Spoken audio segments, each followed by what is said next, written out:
Sir, ये चुनाव का काफ़ी ज़ोर शोर चल रहा है उत्तर प्रदेश में। अंतिम फेज़ में इलेक्शन भी आ गया है।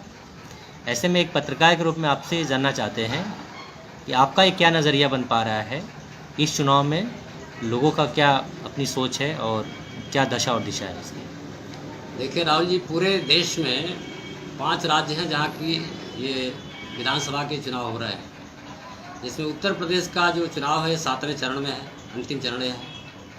और कुल मिलाकर के जो पश्चिम से लेकर पूरब तक की जो हवा है, बयार है, उसको देखते हुए जो जनता का सवाल है वो अभी भी बिल्कुल सरकार की जो सत्तारूढ़ सरकार है उसके सामने यथावत बना हुआ है, जिसमें पहले की जो सरकारों के ऊपर, केंद्रीय सरकार के ऊपर राफेल डील का जो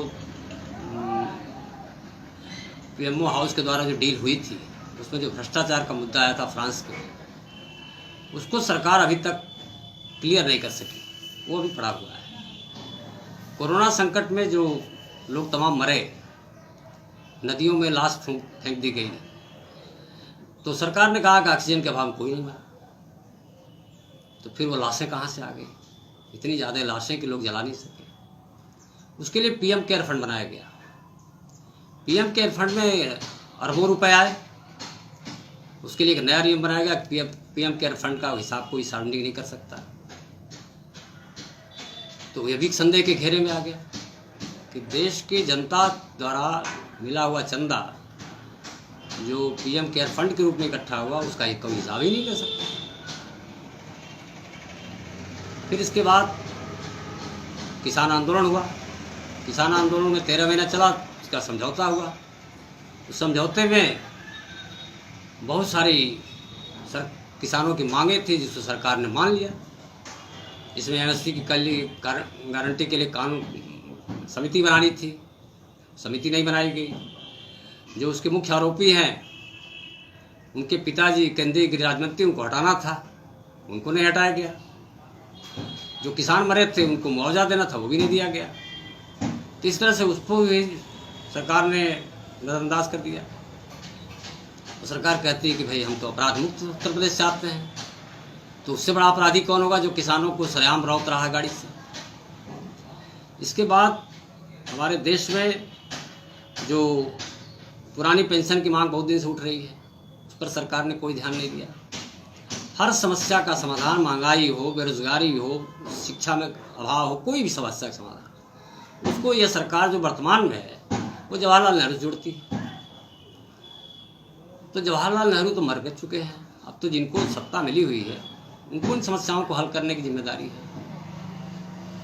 दूसरी बात यह है कि जब भी कोई सवाल उठता है हमारे देश के अंदर, तो ये सरकार हिंदू मुस्लिम और जिन्ना वहाँ पर लेकर चली जाती है, जिसको समाधान निकालना चाहिए वो।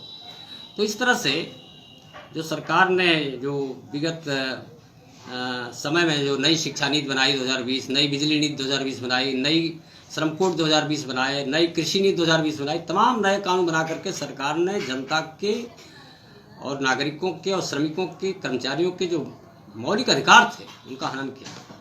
इसके बाद सबसे बड़ा नुकसान ये किया कि रेल, बैंक, बीमा, तमाम जो है सार्वजनिक क्षेत्र से बंदरगाह, सबको बेचने का काम शुरू कर दिया।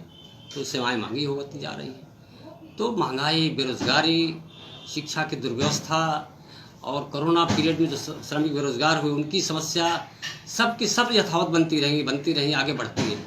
उनका कोई समाधान सरकार ने नहीं किया। अब विरोधी दल की जो सरकारें हैं, जो यहाँ उत्तर प्रदेश में इनके विरोध में, तो सपा और बसपा है, इनको भी जनता देख चुकी है। ये कोई दूध की धोई हुई नहीं है, लेकिन जनता के सामने कोई विकल्प नहीं है। तो मैं जो विश्लेषण देख रहा हूँ राहुल जी, कि पश्चिम से लेकर पूरब तक, चाहे जनता चाहे न चाहे, विकल्प के रूप में सपा को देख रही है कि ये भाजपा को हरा सकती है, इसलिए इसको वोट मिलना चाहिए। तो उसका लाभ उसको मिलेगा। अब वो आगे क्या करेगी पता नहीं, समय बताएगा। लेकिन वर्तमान सरकार की दुर्व्यवस्था से सारे लोग पीड़ित हैं, खिन्न हैं, और इससे उसको नुकसान उठाना है।